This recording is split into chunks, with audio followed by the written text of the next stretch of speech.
Bonsoir à tous, bonsoir à tous. Site trading avec vous. Donc, on m'a demandé Nano. Je vais faire une petite vidéo vite fait. Comme ça, on le gardera sur la chaîne YouTube. Nano. Donc là, je suis en logarithmique. Donc, si j'enlève logarithmique, ça donne ça. D'accord? J'ai pris le graphe de Kraken. J'ai vu le graphe UOB avec un ATH à 99 dollars qui me paraissait un peu bizarre. Donc, on me l'a signalé sur Twitter. J'avais pas le bon graphe. On m'a dit le meilleur graphe est sur Kraken. Donc, je suis parti regarder le graphe de Kraken. Je ne l'avais pas analysé, donc je l'ai analysé là. Donc là, j'ai quoi? J'ai mis mon Fibonacci sur la TH à 17 dollars et un plus bas à 0,28. Donc là, j'ai une petite hausse, tac, une zone ici importante avec un haut, un plus haut, un plus haut, un retracement. Ce retracement en août 2020, à partir de novembre 2020, on a une hausse. Un petit pullback ici, sur la zone ici. C'est pour moi, c'est une zone de demande, hein. Et après, on est parti vers le haut et on est parti faire un sommet le 10 mai 2021. J'ai pas regardé les volumes. Attendez, je vais regarder juste les volumes sur Kraken, ça donne quoi. Donc là, on a un gros volume haussier sur cette accélération. Ici, pareil. Sur ATH. Gros volume baissier ici à ce niveau-là. Petite réaction haussière. Ok pour les volumes. C'est monté au fur et à mesure. Et là, hop, une petite baisse du volume. On va voir comment ça réagit. Donc ici, donc j'ai mon Fibonacci, ma ligne des 50 elle est là.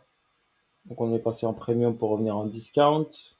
Le prix est revenu sur la base de l'accélération haussière. Donc c'est ce qu'on remarque principalement.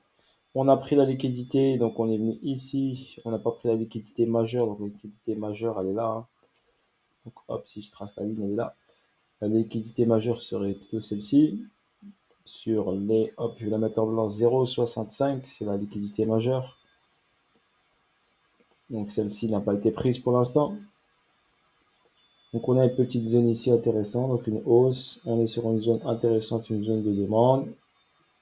Une petite accélération haussière par rapport à ce prix-là qu'on a ici, ce plus bas créé fraîchement. Et l'ATH, il y a, on va dire, pratiquement 2000%.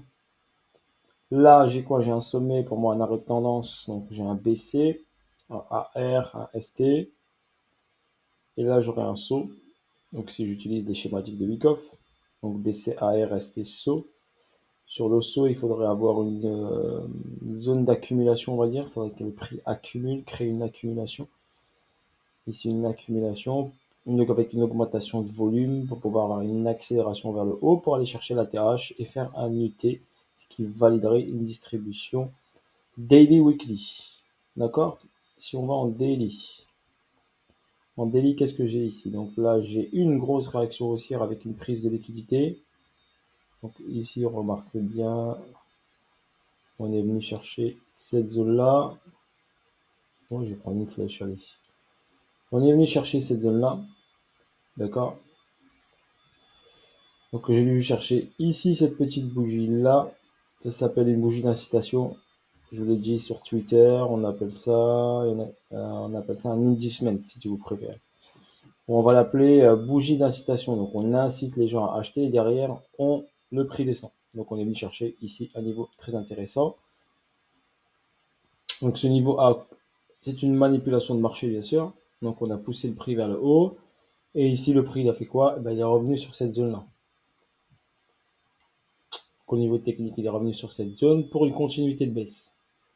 Il a pris l'argent, hein. On peut mettre un petit dollar ici. Il y a une prise de liquidité ici. Quand je vous dis il y a une prise de liquidité, forcément, on a de 99%, 90% de chance de repartir en marche arrière. D'accord? Sur une zone bien précise, bien sûr. Donc une hausse ici, claque, une montée, une redescente. Ici, rapidement, si je regarde juste ici les sommets, j'aurai un BC, un saut, un UT et une descente. Une petite distrib rapide en petite unité de temps. Donc elle se voit un petit peu, un peu compliqué. Voilà, ici on va en H1. On va regarder en H1.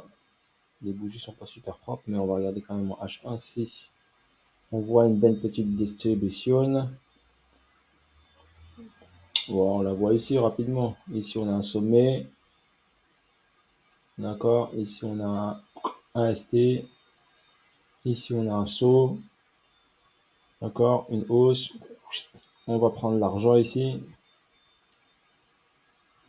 on fait derrière, hop, un UT, et après on descend et on casse tout. Vous voyez, il y avait une petite distribution en H1 par exemple. On va revenir en daily, juste pour vous la montrer.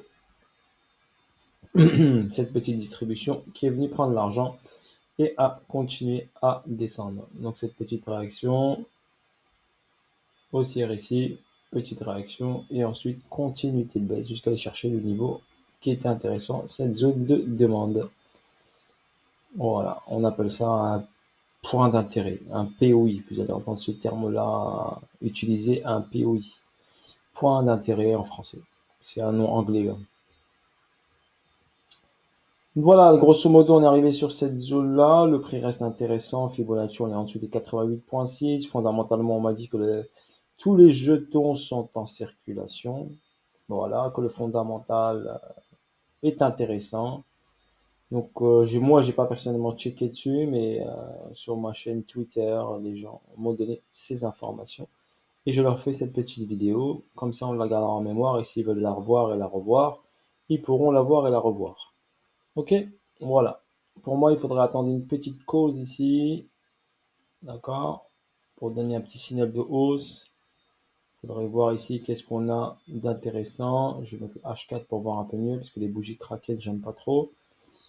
Descente, hausse, tac, tac, tac, ça fait pratiquement presque un schématique comme le BTC, on va dire, grosso modo.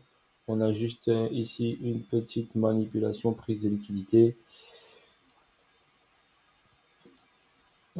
Ici, hop, la flèche, c'est venu me la donner. Donc là, ouais, on a juste ici une prise de liquidité ici. Une petite attention haussière. Donc pour l'instant, il latéralise, il accumule. Après, il faut checker les volumes. Est-ce qu'il y a un volume ici? Les volumes sont un peu pas plats complètement. Donc il y a un peu de rentrée de volume donc, sur Kraken. Moi, je connais pas cette plateforme, mais on me dit qu'il n'y a que du bien de Kraken. Donc après, à voir, il faudra que je l'étudie. Ok, voilà grosso modo. Je vous dis à bientôt pour de nouvelles aventures. Si le trading était avec vous. Et voilà le graphique sans logarithmique, donc normal. Vous voyez cette hausse rapide, donc forcément une hausse rapide.